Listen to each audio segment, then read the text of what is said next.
Let me ask some very quick questions.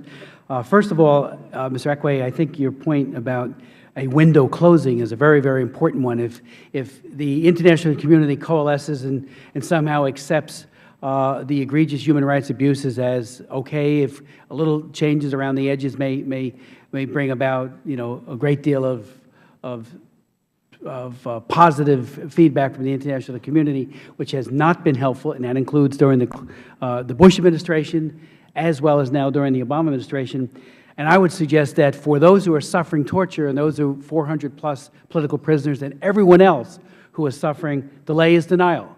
You said it very well. Political will, I would say, paraphrasing you, is a decision which can be made, and that's what leadership is all about. You don't lead from behind, you lead by being the Prime Minister who says, we are going to change this. I would announce today we are going to reintroduce the Ethiopia Human Rights Act with very serious benchmarks.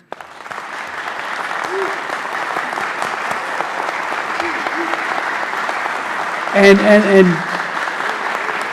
the balance that the administration, thank you, please sit. The balance that the administration spoke about, which I think is unbalanced, and again, I agree with combating the HIV/AIDS pandemic and all the other humanitarian initiatives, but the political side, the changes, the good governance is absolutely a prerequisite, as was said by Mr. Gast as well, to the sustainability of all of those other programs as well. The Charities and Societies Proclamation, all the CS law, that is an outrage. The journalist point that Dr. Nega, I should say, talked about, I mean, you suffered in prison. You know what it's like. You know what fellow inmates suffered at the hands of malice, and people continue to do so today. When you pointed out that Ethiopia is the leading jailer of journalists, and I hope the media takes note of this, in sub-Saharan Africa and ranks among the top 10 in the world, that has to change.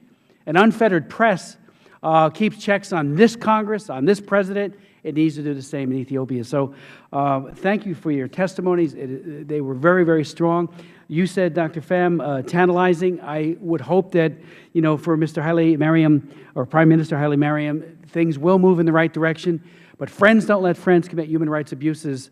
And we have waited. I have waited. And Greg, we've talked about this. When do we do an Ethiopia hearing? We had hoped that there would be changes sooner rather than later. And as you said, Dr. Akwe, that window is closing, and it's not closing. It's not opening to reforms. And that's what we need to fight for. So thank you so much. Ms. Bass.